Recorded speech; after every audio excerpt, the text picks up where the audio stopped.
Salut les amis, bienvenue sur votre chaîne préférée TV New Monde Plus, mais avant de commencer, n'oubliez pas de vous abonner à ma chaîne et d'activer la cloche de la chaîne, ou de cliquer sur la petite cloche de notification, pour ne pas manquer nos prochaines. Au Burkina Faso, le lieutenant-colonel Damiba renversé par un nouveau coup d'État.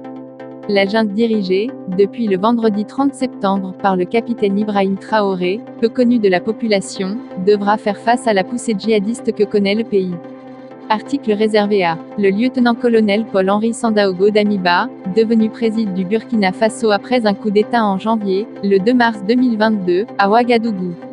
Olympia de MISMONTAFP. Au Burkina Faso, on connaît désormais le scénario. Des tirs qui résonnent au petit matin dans les garnisons de la capitale, des soldats encagoulés bloquant les axes stratégiques de la ville. Puis l'attente, longue, dans un climat de confusion, jusqu'à l'apparition sur les écrans de télévision des nouveaux visages de ceux qui dirigeront le pays, ravagé par les attaques djihadistes. 8 mois seulement après le putsch du lieutenant-colonel Paul-Henri Sandaogo Damiba, l'armée a de nouveau renversé le pouvoir, vendredi 30 septembre, à la fin d'une journée marquée par une série de mutineries dans les casernes et la circulation de nombreuses fausses informations sur les réseaux sociaux.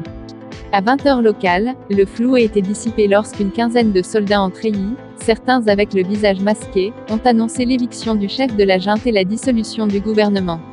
Les forces vives de la nation seront convoquées incessamment à l'effet d'adopter une nouvelle charte de la transition et de désigner un nouveau président du Faso, civil ou militaire, a indiqué l'un des putschistes, en lisant une déclaration signée du capitaine Ibrahim Traoré, un officier trentenaire désormais président du mouvement patriotique pour la sauvegarde et la restauration, MPSR, le nom de la nouvelle junte.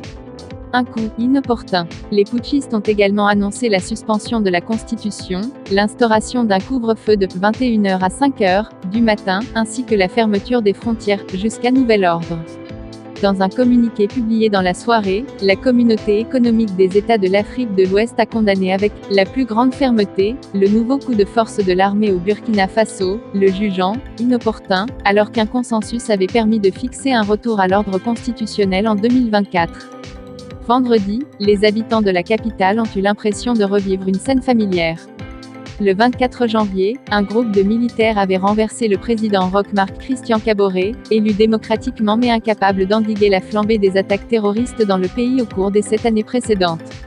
S'emparant du pouvoir, le lieutenant-colonel Paul-Henri Sandaogo Damiba avait suscité l'espoir d'une partie de la population, promettant la reconquête du territoire, dont plus de 40% échappent au contrôle de l'État, ainsi que le retour des personnes déplacées à cause des violences, près d'un Burkinabé sur 10, dans leur village d'origine.